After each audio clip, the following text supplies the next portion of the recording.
unusual feature. It's got a rock platform from side to side below the roof of the cave. And it's occupied almost exclusively by gannets.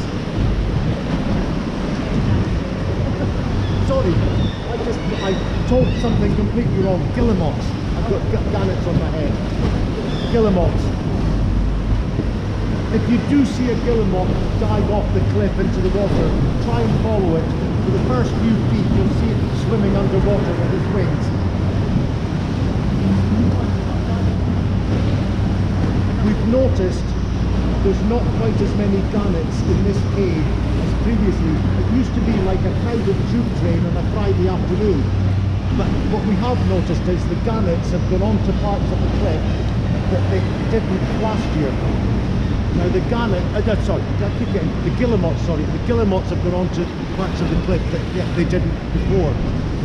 And apparently reports say that the guillemot was the bird species that was most affected by bird flu. That didn't happen here. We didn't see or saw very few sick guillemots. But overall, it were worse. And I'm just speculating, and this is entirely me, have they instinctively started to spread out a bit? You know, is there something in there? It'll take several years to see what happens. In the distant past, this arch was a solid headland.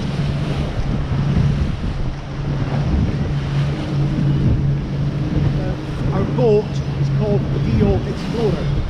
Geo is another word that came to us from Norse. In this case, the word was Gja, G-J-A.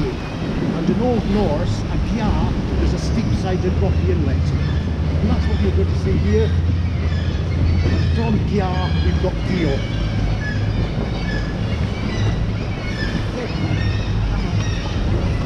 Can you look at a picture of you with the arch in the background? Okay, it's just a nice frame. They're off.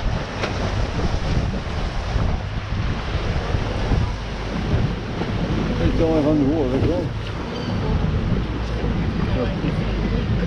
Just slightly different protocol. Okay, have you got